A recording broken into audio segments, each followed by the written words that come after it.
ప్రభువైన యేసుక్రీస్తు నామమున మరలా ఈ నిన్నటి వరకు కార్యక్రమంలో కలుసుకోవడం ఎంతో సంతోషం.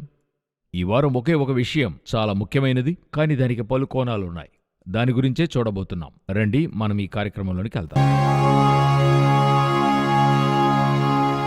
మొదటిగా ఒక ముఖ్యమైన విషయాన్ని చూస్తూ దాని వెనుకున్న విషయాలను చూద్దాం. ఈ సెప్టెంబర్ 22, 23, 24 ఈ 3 రోజులు, ప్రత్యేకించి ఈ 3 దినాలను గూర్చి ఉత్కంఠగా ఎన్నో వార్తలు ఈ పర్టికులర్ డేస్ గురించి చెప్పబడుతుంది. ఇది దేని గూర్చి అని మనం చూసినట్లయితే ఈ 22, 23, 24నకు మొట్టమొదటిగా ఇంపార్టెన్స్, ఎందుకంటే యేసు తిరిగి వస్తున్నాడు అనే దాని గూర్చి. కొంతమంది 23వ తారీఖు అన్నారు, కొందరైతే 22వ తారీఖు అన్నారు. ఇలా యేసు రానున్నాడు ఎందులకు అన్నందులకైన కారణాలు తర్వాత చెప్తాను. ఇప్పుడు యేసు తిరిగి రానున్నాడు ఈ డేట్ చెప్పిన వారిని గురించి కొంత అర్థం చేసుకోవాలి. వాక్యములో ఎంతో తేటగా ఉంది. ఆయన అనుకొనని గడియలోనే వస్తాడు. మనుష్య కుమారుడు అనుకొనని గడియలో వస్తాడు.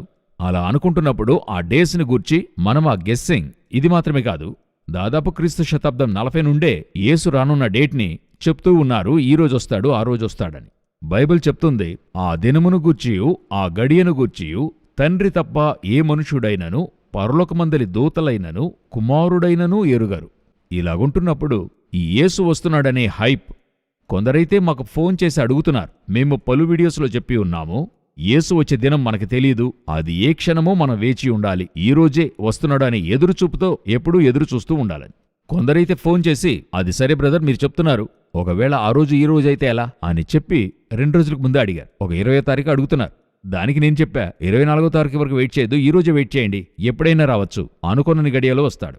సో ఈ డేట్ అంతా ఇస్తున్నప్పుడు ఒక విధమైన నెగటివిటీ మీలో క్రియేట్ చేస్తూ వస్తున్నారు. ఏంటంటే, మన ఊర్లో కథ చెప్తారు, నాయన పులి వస్తుందనే కథ.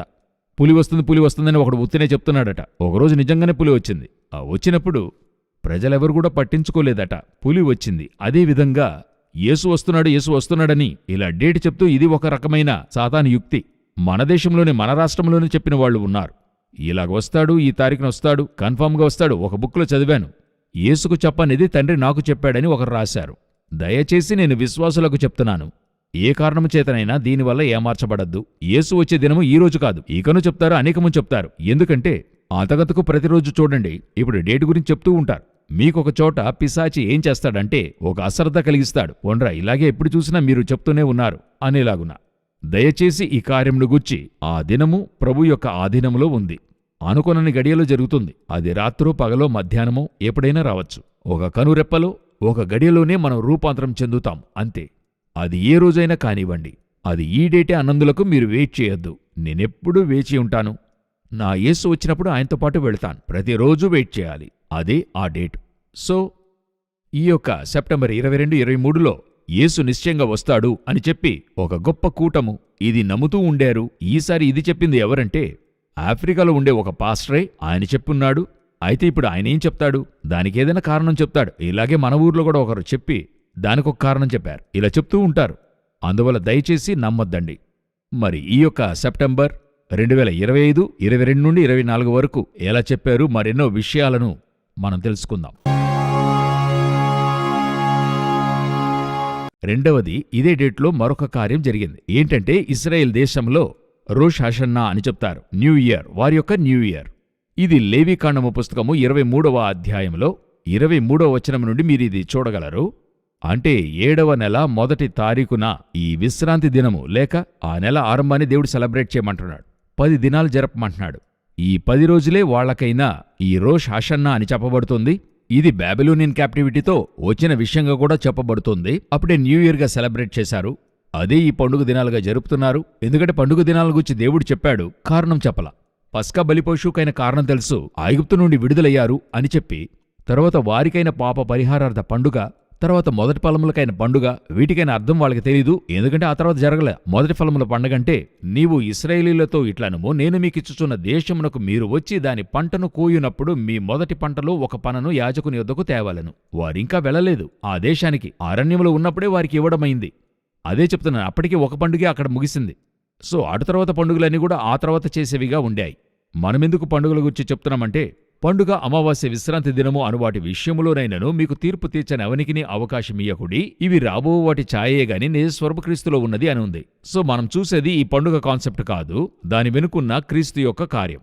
ఈ రోష్ హషన్నా అని చెప్పబడే బూరల పండుగ లేక న్యూ ఇయర్ దేనిగుచ్చి ఇది సూచిస్తుంది అని చూసినట్లయితే, యేసు వచ్చినప్పుడు బూరలు ఊదుతారు. ఆ తర్వాత 7 సంవత్సరాల శ్రమల కాలం ఉంది గదా, ఆ తర్వాత జరగబోయే ఆ 7 సంవత్సరాల శ్రమల కాలమే ఎరిగిన వారి నిమిత్తం తగ్గించబడుతుంది. అది 7 సంవత్సరాలుగా మారుతుంది. 10 రోజుల సెలబ్రేషన్ అది. 10 రోజులంటే 10 సంవత్సరాలు, కానీ అది 7 సంవత్సరాలుగా మారుతుంది. అది మాత్రమే కాదు, ఆ తర్వాత సుక్కోత్ గుడారాల పండుగ, అటు తర్వాత 1000 ఏళ్ల పరిపాలన, ఇలా వేద పండితులు చెప్తున్నారు.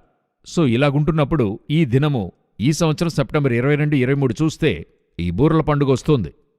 ముందుగానే యేసు వస్తున్నాడనే కాన్సెప్ట్కి ఏంటి కారణమంటే, ఈ బూరల పండుగ జరుగుతున్నప్పుడు మనకి తెలిసినట్టు 1 తెస్సలోనికీయులు 4:16-17లో, 1 కొరింథీ 15:51లో ఉన్నట్టుగా కడబూర మ్రోగగానే తర్వాత ఆర్భాటముతోనూ ప్రధాన శబ్దముతోనూ దేవుని బూరతోనూ పరలోకం నుండి ప్రభు దిగి వచ్చును అని ఉంది కదా. సో ఈ బూరల పండుగతో కంపేర్ చేశారు. కంపేర్ చేసి ఇక 5 రోజుల్లోనే ఆయన వస్తాడు అని చెప్పి ఇశ్రాయేలీయుల ఆ పండుగతో ఇది జతచేర్చబడింది.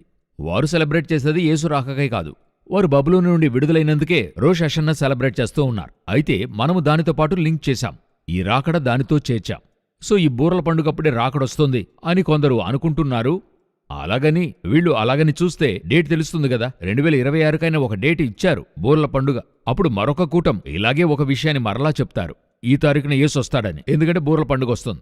సో బూరల పండుగ యొక్క కార్యం జరగడం వల్ల ఆ రోజును సెలబ్రేట్ చేస్తున్నారు. ఇశ్రాయేలీయుల మట్టుకైతే ఆ 7 పండుగలకైన కాన్సెప్ట్ ఉంది. వారికేదో ఒక కార్యం దేవుడు ఉంచాడు, లెక్కుంది. ఎందుకంటే వాళ్ళకి ఇది ముగిసింది, ఆ పస్కా ముగిసింది, ప్రాయశ్చిత్త పండుగ ముగిసింది, తర్వాత మొదటి ఫలాల పండుగ. అయితే ఈ మొదటి ఫలాల పండుగ చూస్తే వెంటనే ముగిసేది కాదు, అది క్రీస్తే ప్రథమ ఫలమై ఉన్నాడు, అలా ఆరంభం. సో ఇలాంటి కాన్సెప్ట్స్, కన్ఫ్యూషన్స్ ఉన్నాయి. ఈ విధంగా ఒక సమూహం వస్తున్నట్టు చెప్తుంది. సో ఆ 22, 23, 24లో ఇశ్రాయేలీయుల న్యూ ఇయర్ అంటే రోష్ హషన్నా జరిగింది. తరువాత అదే 22 నుండి 25 వరకు ఇంకొక ముఖ్యమైన విషయం కూడా జరిగింది. అదేంటో చూద్దాం. ఇదేంటని చూసినట్లయితే, న్యూయార్క్లో యుఎన్ కౌన్సిల్, చాలా ముఖ్యమైన కౌన్సిల్, గ్రేట్ కౌన్సిల్ అని చెప్తారు. వీళ్ళందరూ ఒకటిగా కూడి చాలా ముఖ్యమైన తీర్మానం తీసుకుంటారు. దేనిగుచ్చి అన్నట్టయితే ఇది కూడా ఇశ్రాయేల్ సంబంధించిందే. అదేంటంటే పాలస్తీనాని సెపరేట్ దేశంగా అంగీకరించడం అన్నది. ఈ సెపరేట్ దేశంగా అంగీకరించడం అనే కాన్సెప్ట్ని అమెరికా వ్యతిరేకిస్తుంది, ఇశ్రాయేల్ మరియు 6 దేశాలు వ్యతిరేకిస్తున్నాయి. దాదాపుగా 150 దేశాలు దీనికి మద్దతునిస్తున్నాయి. ఈ పాలస్తీనాకి సెపరేట్ దేశం అంటే ఏంటి అని చెప్పి చూస్తే దానికెంతో ఒక పెద్ద చరిత్ర ఉంది. అది మీకు అర్థం కావడానికి 2 నిమిషాలు చెప్పాలంటే, 1948లో ఇశ్రాయేలుకును చుట్టూ ఉన్న అరబ్ దేశాలకి యుద్ధం జరిగింది. అప్పుడు ఇశ్రాయేల్ ప్రధానిగా ఉండిన బెన్ గురియన్ ఈ యుద్ధాన్ని లోనున్న అరబులు, యూదులు మనమే చేసుకుందాం, ముగిసిన తర్వాత మన మధ్యలోని చర్చలు అన్నీ తీర్చుకుందామని చెప్పాడు. అప్పుడు లోనున్న అరబులు, పాలస్తీనీలు చుట్టూ ఉన్నటువంటి 7 అరబ్ దేశాలను మాత్రమే నమ్మి అక్కడున్న వాళ్లు బయటికి వెళ్లడం జరిగింది. యుద్ధం ఆరంభమైంది, దాదాపుగా 2 సంవత్సరాలు జరిగింది. అలా బయటికెళ్లిన తర్వాత ఈ యుద్ధము ఆఖరిలో ఇశ్రాయేలీలు గెలిచారు. ఆ 5-6 దేశాల్ని గెలిచింది. అలా ముగిసిన తర్వాత బెన్ గురియన్ ఏమన్నాడు, ఈ ఎలలన్నీ క్లోజ్ చేయండి, బయటికెళ్లిన పాలస్తీనీలు లోనికి రాకూడదు, మనమంతా చెప్పి అపాయంలో వదిలి వెళ్ళిపోయారు అని చెప్పడమైంది. ఆనాటి వరకు బెన్ గురియన్ దగ్గర ఎన్నోసార్లు ప్రధానిగా ఉన్నప్పుడు అడిగారు, తిరిగి వారిని అనుమతించండి, వారు చేసింది తప్పే అని చెప్పి అడిగారు. అయితే బెన్ గురియన్ అనుమతించలేదు. ఇది ఆయన జీవితంలో బ్లాక్ మార్క్గానే అలాగ ఉండిపోయింది. ఎవరికి? బెన్ గురియన్కి. ఎందుకంటే ఆయన చెప్పింది, మమ్మల్ని మీరు ఆపదలు వదిలి వెళ్ళిపోయారు కదా అని చెప్పి. అలా వారు బయటికెళ్ళి ఒక అరణ్యములో వారు వాసమై ఉండారు. ఈ 70-75 సంవత్సరాలుగా ఆ అరణ్యములో ఉన్న వాళ్లకి చాలా దేశాలు సహాయపడుతున్నాయి, ఇశ్రాయేల్ సహా. వాళ్లే వారికి కరెంటు, పనులు అన్నీ ఇస్తున్నారు. అక్కడ కూడి ఉన్న వాళ్లు, మాకీ దేశం కావాలి, మమ్మల్ని లోనికి వదలమని చెప్పి అడిగారు. ఒక కాలంలో వారి కోరిక ఎలా మార్చుకున్నారంటే, సరే మేమున్న ఈ స్థలాన్ని మాకు దేశంగా ఇచ్చేయండి అన్నారు. అప్పుడు ఇశ్రాయేల్ ఏమనింది, అది మీ స్థలం కాదు, అది మాదే, అక్కడ మేము ఉండనిచ్చాము, అలాగున్నప్పుడు మీరు ఎలా సొంతం చేసుకుంటారు అని చెప్పి యుఎన్ కౌన్సిల్లో ఇది అంగీకరించకూడదు అని ఇశ్రాయేల్ చెప్తుంది. ఇదే ఇశ్రాయేల్ పాలస్తీనా వెనుక ఉన్న ఈ పాలస్తీనా దేశానికైనా చరిత్ర. అయితే అన్ని దేశాలు ఏం చెప్తున్నాయంటే, 75 సంవత్సరాలుగా వాళ్ళు అక్కడున్నారు, ఆ స్థలాన్ని వాళ్ళకి ఇచ్చేయండి, అది దేశంగా ఉంచుకుంటారు. అయితే ఇశ్రాయేల్ ఏం చెప్తుంది, ఒకరోజు కూడా అది అనుమతించం, అటువంటి దేశమే లేదు, అది మా స్థలం, మా స్థలంలో ఉండడానికి వారికి అనుమతి ఇచ్చాము అని చెప్తోంది. సో ఈ సమస్య ఇప్పుడు ప్రపంచంలో అన్ని దేశాలు, ముఖ్యముగా ఇంగ్లాండ్, కెనడా, ఆస్ట్రేలియా, ఎందుకంటే వీళ్ళు ఒక కాలంలో ఇశ్రాయేల్కి మద్దతుగా ఉన్నవారు. ఇప్పుడు వీళ్ళంతమంది కూడా ఒకటిగా చేరి ఆ పాలస్తీనాని ఒక సెపరేట్ దేశంగా అంగీకరిస్తున్నారు. ఇప్పుడు దేశం అంటే ఒక రాజధాని ఉండాలి కదా. రాజధాని ఏదంటున్నారు, ఇశ్రాయేల్ ఉన్న యెరూషలేమును 2గా భాగించండి, అందులో ఓల్డ్ సిటీ, న్యూ సిటీ చేసి ఈ ఓల్డ్ సిటీని పాలస్తీనాకి రాజధాని చేయమంటూ ఉన్నారు. దీనికే ఇశ్రాయేల్ ఒప్పుకోవడం లేదు. వీరు దేశానిగా అంగీకరిస్తే రాజధానిగా యెరూషలేములో సగం అడుగుతారు అని చెప్పి. ఒక కూటమేమంటుంది, ఇలా చేస్తే సమాధానం అవుతుంది కదా. ఆహా, సమాధానం రానే రాదు. ఎందుకని అడిగితే 75 సంవత్సరాలుగా వీరిలో సమాధానమే లేదు. దాదాపుగా ఒక 6-7 యుద్ధాలు జరిగాయి. అది కాకుండా అనేక తాకిడీలు, ఎన్నో కార్యాలు ఉన్నాయి. అలాగుంటుండగా ఇప్పుడు కూడా 2023లో హమాస్ యుద్ధం జరిగింది కదా. ఇలాగుంటున్నప్పుడు సమాధానం రాదు. సో దీనికి పరిష్కారం ఇది కాదు, మరో పరిష్కారమే. అలాగుంటున్నప్పుడు వీళ్ళందరూ కూడా చేరి ఒక టెంపరరీగా తీర్మానం చేయాలని అనుకుంటున్నారు. తర్వాత పర్మనెంట్ అంటున్నారు. పర్మనెంట్ అవ్వదు, ఇంకా రక్తపాతంగానే మారుతుంది, ఇంకా యుద్ధం అధికమవుతుంది. ప్రకదేశాలుగా ఉంటున్నప్పుడే యుద్ధమొస్తే ఓకే, పట్టణంలో ఇద్దరు ఉంటే ఎలాగుంటుందో చూడండి. ఆ తర్వాత వీళ్ళేమంటున్నారు, యుఎన్ మిలిటరీని అక్కడ నిలుపుదాము అంటున్నారు. యుఎన్ మిలిటరీ నుంచుని పలు చోట్ల ఫెయిల్యూర్ అయింది కూడా మనం చూస్తున్నాం. సో ఇది అంతటితో ముగియదు. ఈ సెప్టెంబర్ 22 నుండి 24 వరకు ఈ కార్యాలన్నీ కూడా న్యూయార్క్లో పరిశీలించబడ్డాయి. అయితే ముగింపు నిశ్చయంగా ఇలాగుండబోయేది లేదు. చివరిగా ఒక కార్యాన్ని చూసి ముగించబోతున్నాం. ఈ నిన్నటి వరకులో ఇంతవరకును ఈ సెప్టెంబర్ 23, 24 కార్యాలను గుర్చే చూస్తున్నాం. ఇది కాకుండా మరొక విషయం ముందుగా చెప్పుకున్నది, దాని అప్డేట్గా చూసి మనం ముగించబోతున్నాం. అదేంటని అడిగితే, అల్బేనియా దేశంలో అక్కడి ప్రైమ్ మినిస్టర్ ఏం చేశాడు, ఒక ఏఐ టెక్నాలజీ సహాయంతో ఉండేటువంటి థియాలా అని చెప్పబడేటువంటి ఒక ఏఐని మినిస్టర్గా చేయబోతున్నాం అని చెప్పాడు. దాని ఇంప్లిమెంటేషన్గా సెప్టెంబర్ నెలలో అది చేశాడు. స్వారింగ్ చేశాడు, అంటే మంత్రిగా పదవి స్వీకారం చేయడమైంది. ఇప్పుడు తను ఏమంటున్నాడు, పూర్తిగా మార్చబోతున్నాను, దాని మొదటి ప్రయత్నమే ఇదే అంటున్నాడు. ఇప్పుడు ఈమెను మార్చిన వెంటనే గొప్ప రీతిలో వ్యతిరేకతలు కలిగాయి. పార్లమెంట్లో తన వ్యక్తులే దీనిని ఎదిరించడం అయ్యింది.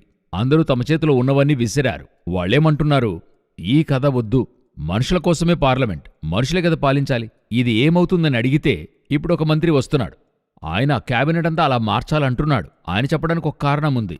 ఏంటంటే పక్షపాతం చూడదు, అంటే తారతమ్యాలు, రంగు, ఆ జాతి ఈ జాతి అని, తర్వాత ధనిక పేద, తర్వాత ఈ జాతి ఆ జాతి, అటువంటిది ఏది చూడదు, అందరికీ ఒకే రీతిగా ఉంటుంది. ఇది ఫస్ట్ పాయింట్, మంచిది ఆయన చెప్పేది. రెండో పాయింట్గా ఏం చెప్తున్నాడని చూసినట్లయితే, దీని దగ్గర పని చెప్తే లంచము తీసుకోవద్దు, సో లంచము తీసుకునే ఆ కాన్సెప్టే నిర్మూలమవుతుంది అంటున్నాడు. ఇది పాజిటివ్ అయిన పాయింట్. అయితే మెషిన్ మనిషిని పరిపాలిస్తే ఏమవుతుందనేది చూడండి. ఇక్కడ హృదయం అనేది ఒకటుంది, అదే ఇక్కడ చాలా ఇంపార్టెంట్. వ్యక్తికి న్యాయమూర్తి తీర్పిచ్చేప్పుడు కూడా ఆ చట్ట ప్రకారంగా దండించిన అతని హృదయం అనేది ఉంది, దాని ఆధారం మనసాక్షి అనేది ఉంది గదా. కాని దీనికి ఉండదు గదా. సో అది మనిషిని తీవ్రంగా ట్రీట్ చేస్తుంది. ఒకరోజు ఇప్పుడున్న మినిస్టర్స్ అందరూ కూడా ఏఐగా మారిపోయారనుకోండి, ఒక ప్రైమ్ మినిస్టర్ నెక్స్ట్ ఏఐగా మారతాడు. ఇదే ఎన్నో రోజులుగా చెప్తున్నా, ఏఐగా మారతాడు. అప్పుడేమవుతుంది, టోటల్ ఏఐ క్యాబినెట్ ఒక మనుష్య జాతిని, దేశాన్ని ఏల్తుంది. ఆ దేశం ఎలాగుంటుంది, డిక్టేటర్షిప్, గొప్ప సర్వాధికారంగా ఉంటుంది.